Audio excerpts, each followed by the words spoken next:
Greetings everyone and welcome to my channel. I'm Lady Starfire and I'm here today to bring you some more witchy tips. Today we're going to talk about wards. Okay, so making wards, what are wards? Wards are things that protect us. Okay, so whether it is sigils or various things, which I'm going to talk about different things. They are things that are put up in a way to protect us personally, protect our home, protect our land, whatever. Okay, your car, depending on where you put the wards. All right. Why do we need them? We need them because there's always people out there that wish us ill will. Okay. There's always seems like there's somebody that's jealous or something that's always trying to send something, okay? So what I want to do today is teach you a little something. At the end, there's something that's a bit more advanced. I'll let you know when I come to that one that's really not for beginners, but, the rest of them are, okay? Anybody can do them, and I recommend it. It's a good thing to do, okay? So the first type of ward that I want to talk to you about, and yes, by the way, I do have some notes over here to make sure I don't forget because I have a lot I really want to cover here and I don't want to miss anything. So we're going to talk about types of wards and how to make them.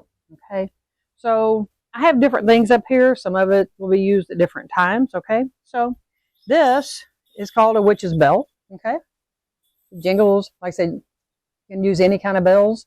I really wanted some of the other kind, but this is what I have on hand, so this is what I brought to show you. Okay.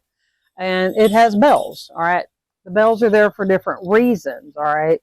So, and you can make it. It can be plain. It can be fancy. It doesn't matter. Add to it what you want based on what you're wanting to, what energies you want to call on. So if you want to add feathers because you work with hawks or whatever, then do that. Now, be careful about hawk and owl feathers.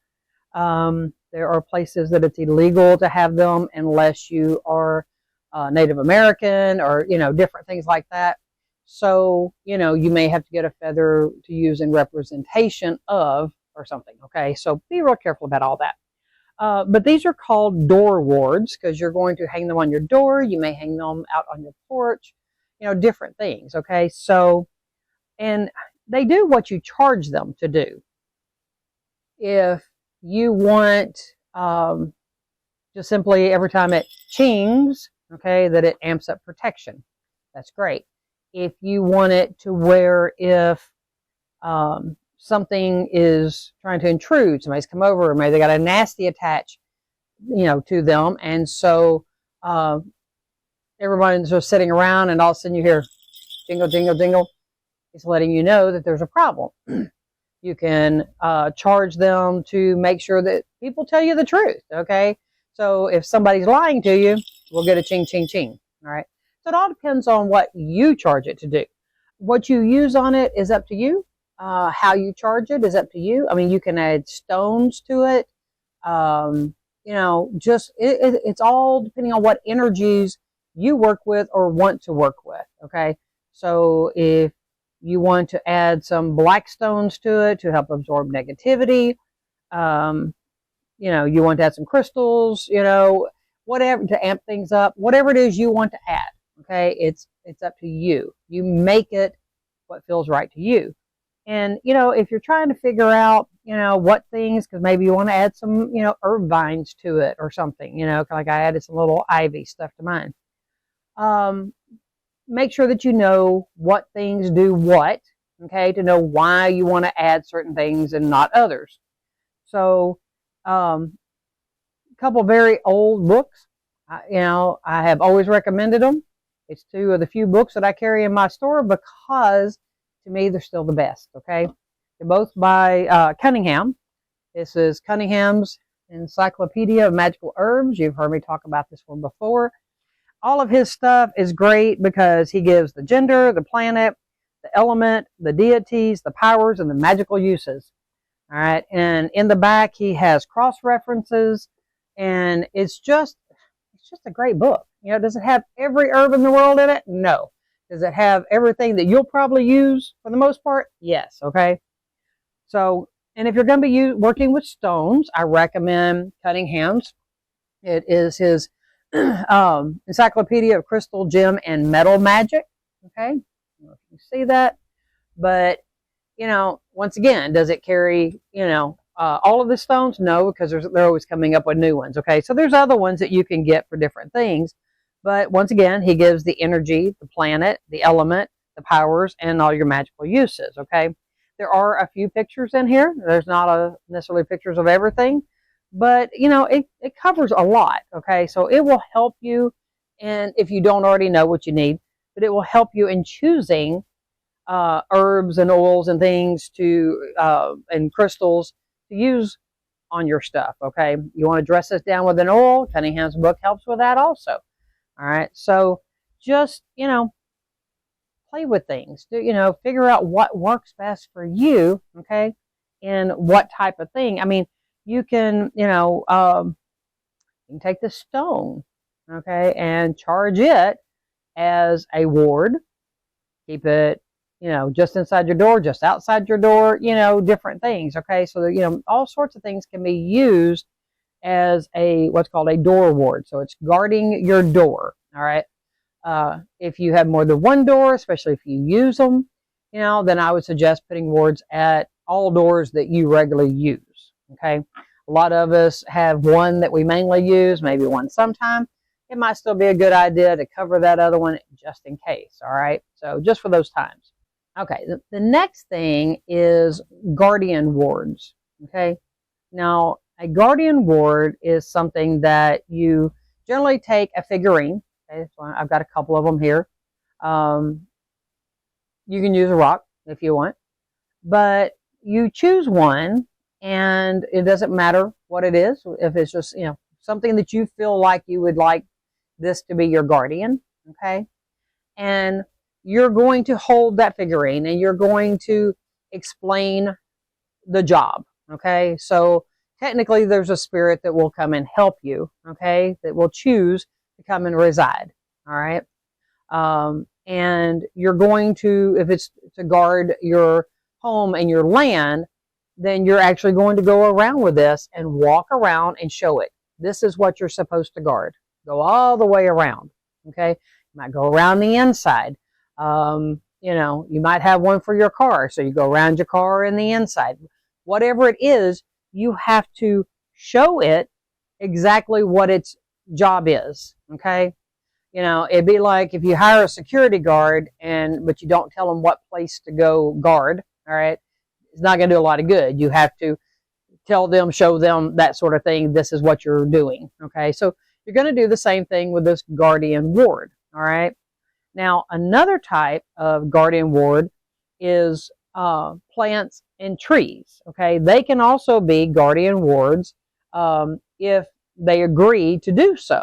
All right, so you know, you have to ask them. I'm always telling you, when it comes to plants of any kind, plants, trees, you ask permission for stuff. All right, so you can't just walk out and go, okay, big oak tree, you're going to be a guardian ward for my you know, home and land here. Okay, just, you know, do it. They're going to go, yeah, right. You ask, would you be a guardian ward for my land? Would you guard my land from intruders, from bad storms, from different things? Okay, I think I actually talked about this in one of my other videos, but you know, this is a guardian ward. All right, and I mean, you can choose, you know, have a plant by your door that, you know, is a guardian ward for that doorway. You'll notice, you know, you regularly water it and feed it and do all these things, and you notice it wilting. Well, chances are that means there's something that's kind of come around that wasn't right, or maybe it's wilting because you didn't take care of it. All right, so because when we have wards, we have to feed them, take care of them, all this kind of stuff, which I'm going to get into when I finish with the types of wards. All right, so a third type of guardian ward, all right, is land spirits. All right, now our land spirits can be a lot of different things. Okay, it's things that are there of the land. So we have things like dragons, gargoyles, even thought forms, can be a guardian ward, all right? And servitors, which I'll get to in a minute, all right? So, but you have to feed them, and you have to be careful with them. They can become a sentinel energy being if you're not careful, okay? And that can become dangerous. So you have to maintain them. So that means, all right, so let's just say this cute little cat is one of my guardian wards, and, I can't just take it around, show it what it's supposed to do. Thank you, take care of that, and forget all about it. They're going to forget all about you, okay? That's not how it works. Whatever that guardian ward is, it's just like this right here. Every so often, you have to cleanse this. You have to recharge it, okay? Because once you build, just building it doesn't work, okay? We build it, and then we cleanse it, and then we charge it for its purpose, okay? So sprinkle it, with our chant, wave it through the incense smoke with chants. You might want to leave it lay on your altar for a period of time, and, or just hold it and put your intent in there and explain to this what its job is, okay? Even though this is a door ward, it's still a guardian of such.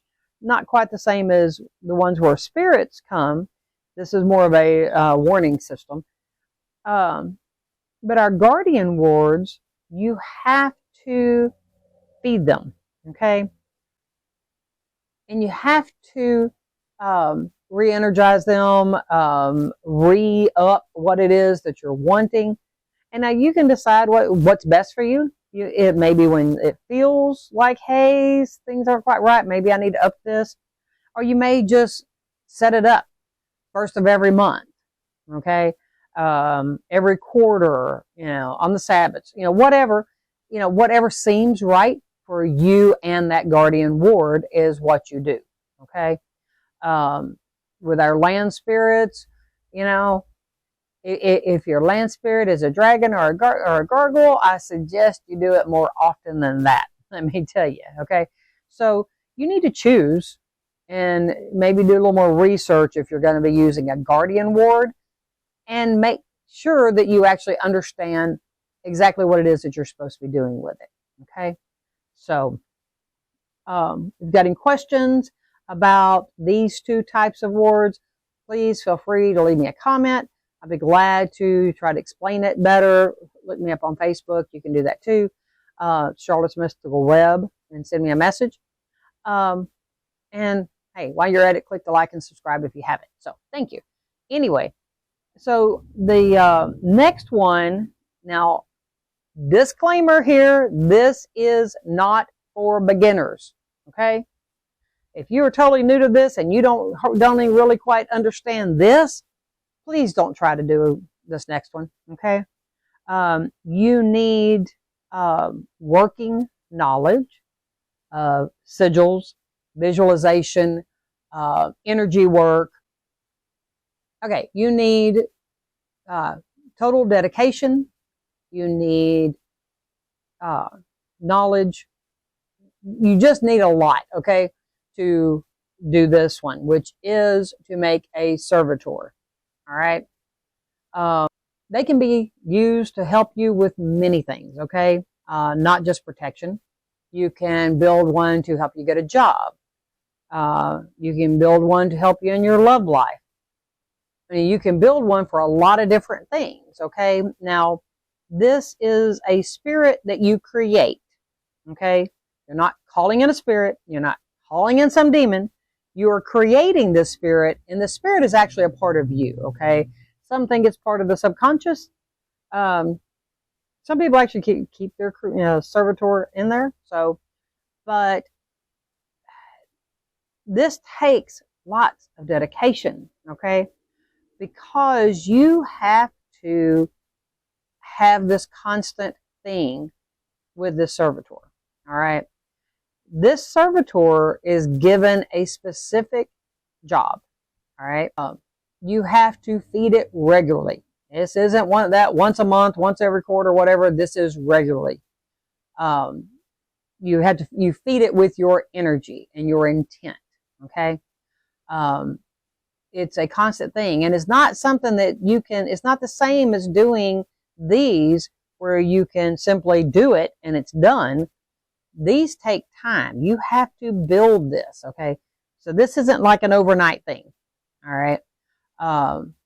And I've got a sheet over here of a list, and this is where, if you don't have it, pause, go get you a pen and paper, because you need to take notes. You should have been taking notes of all of this. If you weren't, get your pen and paper, go back and watch the whole thing. But on this one, you need to take the notes that I'm going to give you on the steps of creating a servitor, because you're going to want to write down everything. You know, I'm going to give you it's almost like it's a creation list, all right, a checklist, instructions. But as you do this, you're going to write down everything, and you're going to write down stuff during. You're going to write down stuff after. I mean, it's very involved. Okay, it's not for the lazy witch. Okay, so I'm just going to tell you, if you're a lazy witch, this one is not for you. All right, so you know, there's just a lot of things that really go into this. I mean, you may choose to work with them in a sacred space or on the astral. You know, there's just a lot of different ways to work with the servitor. But if you're not going to be dedicated, please do not do this one. Okay, just don't. Leave it alone until you get to a point that you can and will be dedicated. All right. So that I don't miss anything, we're going to use my notes for this worksheet. Okay. All right. So here's the worksheet. Make sure you're ready to write. Number 1, okay, is the purpose of the servitor. Okay. You know, so what you're going to do is write down number 1, purpose. All right. What is the purpose of the servitor? Is it a long-term or a short-term servitor? Well, those words are hard. You know, so is it long-term or short-term? All right. So write this down. All right. Number 2 is powers. What powers does it have? Okay. So you're going to decide what type of powers it has. All right. Can it blast things? Can it blow up things? Does it make things disappear? You know, neutralize, whatever. Okay. You decide what powers your particular servitor has. Okay. All right. Number 3 is appearance. Now, under appearance, you may want to draw it, visualize it, write out a description, whatever. Okay. So does it look like some giant transformer, the Incredible Hulk, some other type creature, whatever it is, you decide what it looks like. Okay. You give it its powers, you give it its design, you know, the way it looks, the way it dresses, whatever. Okay. You create this. All right. Number 4 is name. All right. You give it a name. Don't use any kind of name that means anything to you. Okay.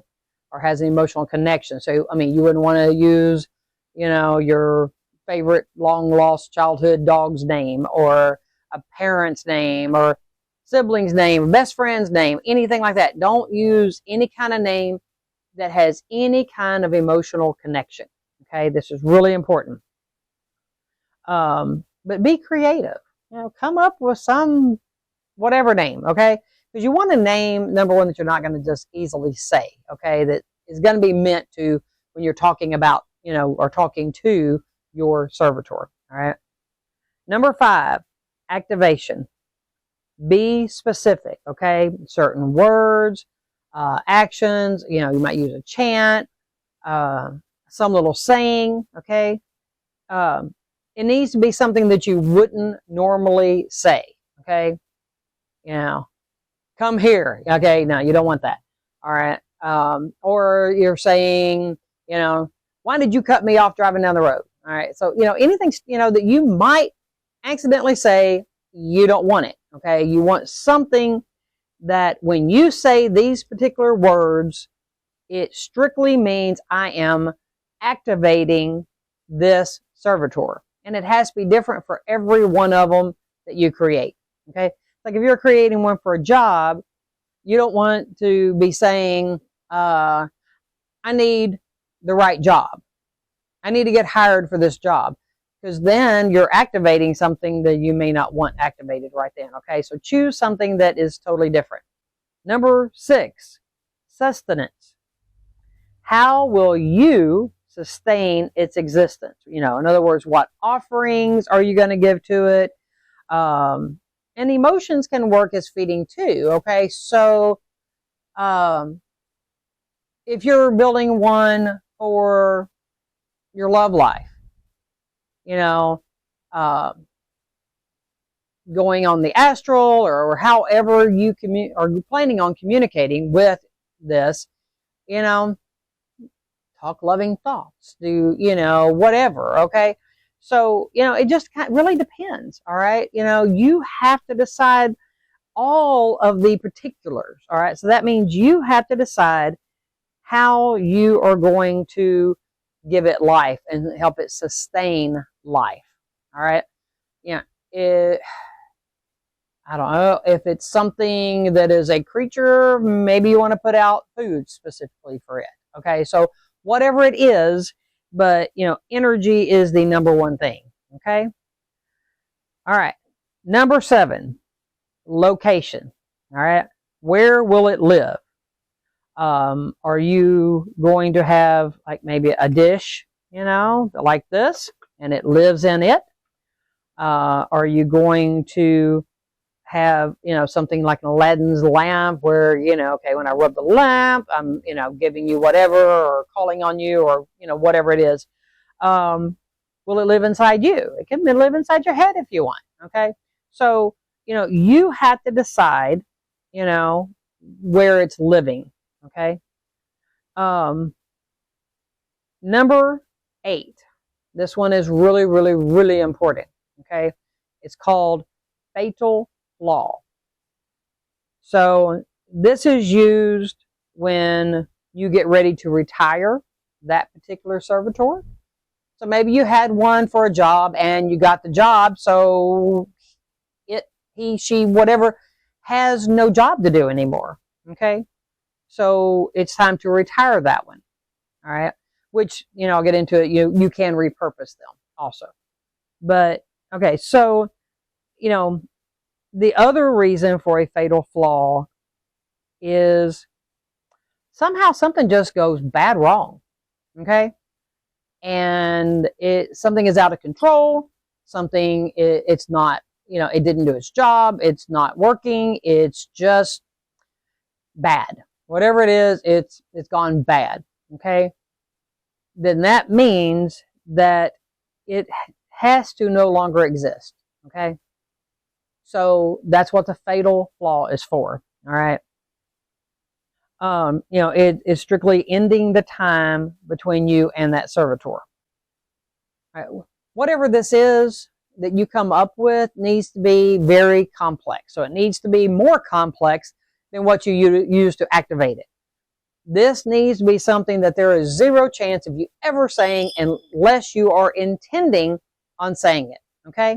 So, it needs to be a combination of things. So I light this candle. I take, you know, the container where my servitor lives, and I take the lid off and I say da da da da da while spinning around 3 times. You know, I mean, it needs to be something just really specific. Okay. You also need to write this down so that you don't forget. Okay. And no, just because you think about, you know, okay, this is what my thing is and I'm writing this down, it doesn't count unless you do all of these things at the same time. Okay. So that's why you want more than just one thing, so that you're not, you know, thinking it and all of a sudden it does it. Okay. So you need a thought, an action, a few actions, some words, that sort of thing. Okay. And they need to be, you know, it needs to be set up to where, just because I have the candle lit and I take the jar because I'm going to give it energy, that isn't a fatal flaw, because unless I'm taking the lid off and spinning it around 3 times and saying XYZ, then it doesn't happen. Okay. So I hope that makes sense. But just have to remember that, you know, this energy you're actually reabsorbing because it is your energy, okay? It's not a spirit. It's not a demon. It's not any of those things. It's actually a part of you, so you just reabsorb that energy, okay? And then you can make another one if there's something else that you need to do. So, you know, don't be upset when, you know, when it comes time that you have to end a time with a servitor, all right? Can you have more than one? Yes, you can. Remember which one is which, and make sure you have all your notes, and make sure that you're giving each one of them life, energy, sustenance, okay? All right. Number 9, make a sigil with its name on it, okay? You know, you take whatever name you gave and create a sigil, all right? Remember in the beginning I said you needed to have knowledge of sigils. This is why, okay? So you need to make a sigil. You need to activate the sigil to activate the servitor.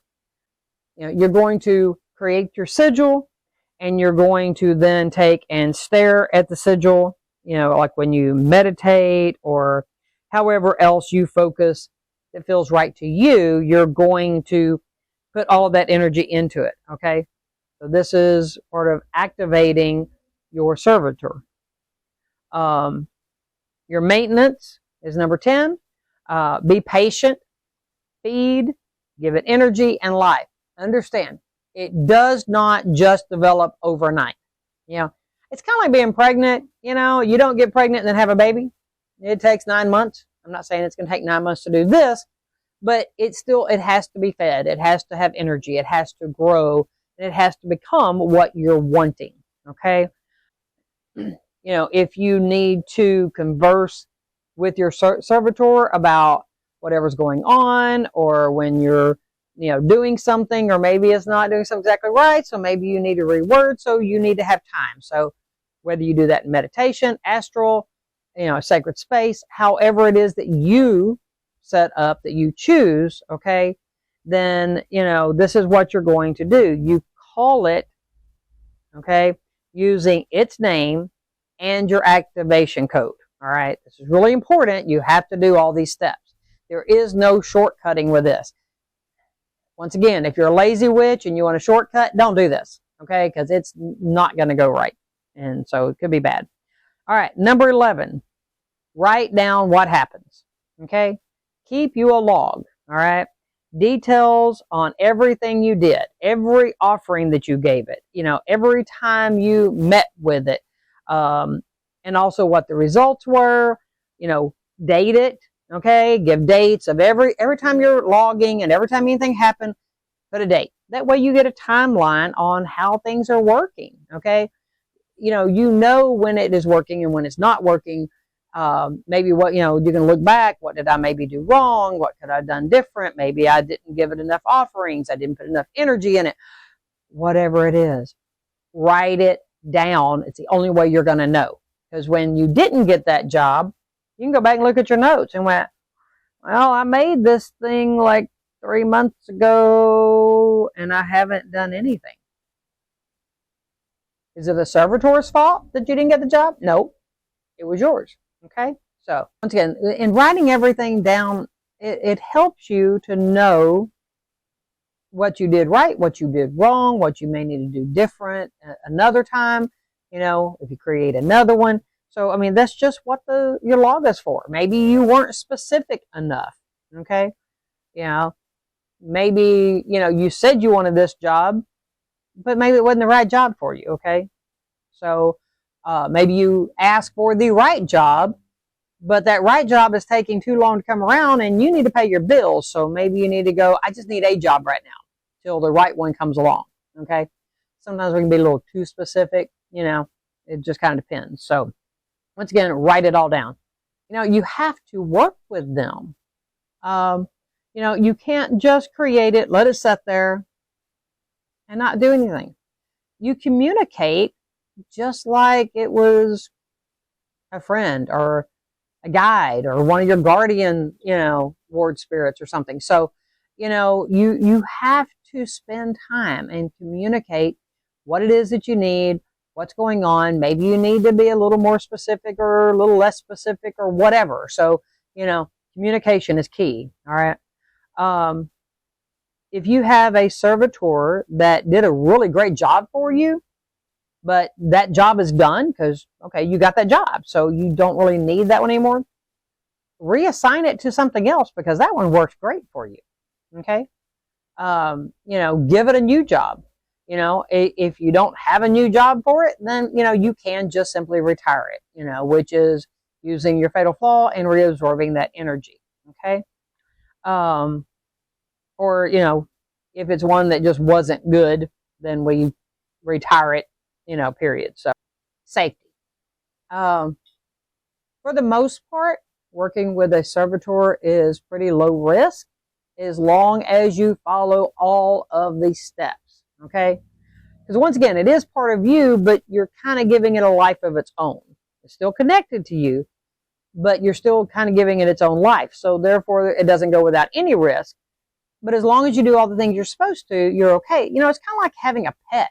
No offense to servitors, but, if you got a cat or a dog or whatever, you've got to give it food. You've got to give it water. You've got to make sure it has a place to go potty. I mean, you have to take it to the vet.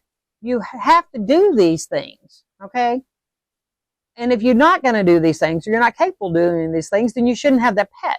Same thing with the servitor. If you're not going to follow all the steps and do the right thing and do it the right way, then just don't do it at all, please, okay, for your own sake. Because, you don't want one running rogue or whatever. So, and then if you try to build another one and this one didn't work because you didn't do all the things, you're going to have a harder time building one because it's going to be like, no, I don't think I want to come to you because you ain't going to take care of me and you're going to expect things from me, okay? So, if you do decide to try this, make sure that you're capable, okay?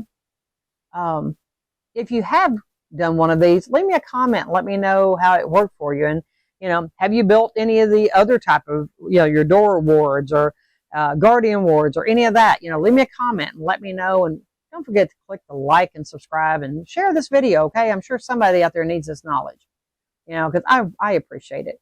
I appreciate all of you. I appreciate you watching. I appreciate your help. Okay. I appreciate you just being here and allowing me to share knowledge with you. Okay. If there's something else you want to know something about, leave me a comment down there. If it's something I know about, I'll make a video. If it's not something I'm not sure about, guess what? I'll do the research and then I'll make a video. Okay. So, and hopefully soon I'll be getting Paul on here so he can make his class videos as well. So I hope all this makes sense to you. If there's anything you don't understand, leave me a comment. Some things I may not answer in the comments, some things I may. So if I tell you to contact me directly, please do. Because I've had some questions before that some of the answers weren't for everybody, so I wasn't comfortable putting in the comments, so I'll tell you, how to contact me, okay? So, and the best way is the Charlotte's Mystical Web Facebook Messenger. Just send me a message, and I'll get it and get back to you just as quick as I can, okay? So, anyway, I hope this video helps you and teaches you some things, and I hope your life is going well. If you need more protection or more things that these things can help you with, I hope you give it a try. Except for the last one, remember, only if you're willing to be dedicated, okay? So anyway, I hope you enjoy it, and I hope you have a great day, and remember, I love you, and blessed be.